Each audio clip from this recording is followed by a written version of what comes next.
they've obviously in this time have now come up with an idea saying, right, we can do the shows, social distancing or no social distancing, because we've got to get going. So, and I thought that I always thought this will eventually because they can't wait another year. They're gonna have to come up a plan, because I watched Gary Barlow the other day on his Instagram live, as you do. Oh yeah.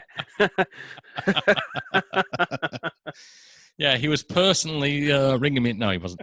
Hey, Mark, I want you to go and tour with me. Oh, that's fine, Gary. Yeah, I know this dodgy guitarist. Apparently, he can play the bass because he's got.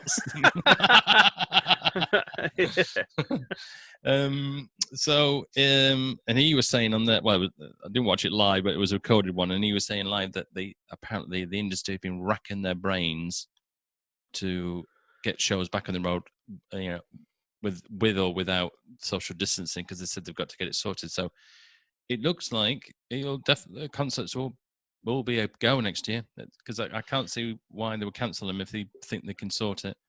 Yeah, I think with I've not read and I've not seen any kind of artist or anyone really saying that stuff's not going to happen next year. It's more about everything's getting pushed to next year. Yes. So we're not doing it this year, we're doing it next year. I thought that was the general plan anyway. The thing is, we have no idea what next year is going to bring.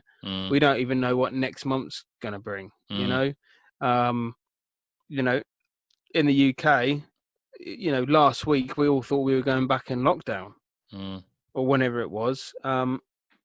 So we don't really know, but so it's great that they're planning stuff. I think it's more about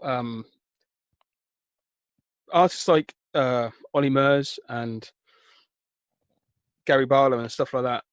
They obviously use live bands, but they also use dancers. So it's not a case of the social distancing with regards to the audience, because they understand they can do that. They understand how that works.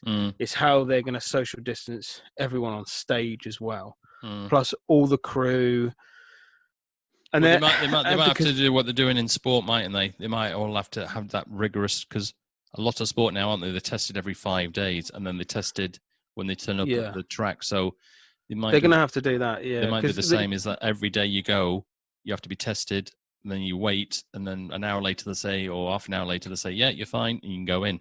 So they might. I think that's more the logistical nightmare they're probably having is because obviously, and they're touring, so they are traveling up and down the country, they're traveling the world, so it's more about all the strict measures they need to put in place regarding crew.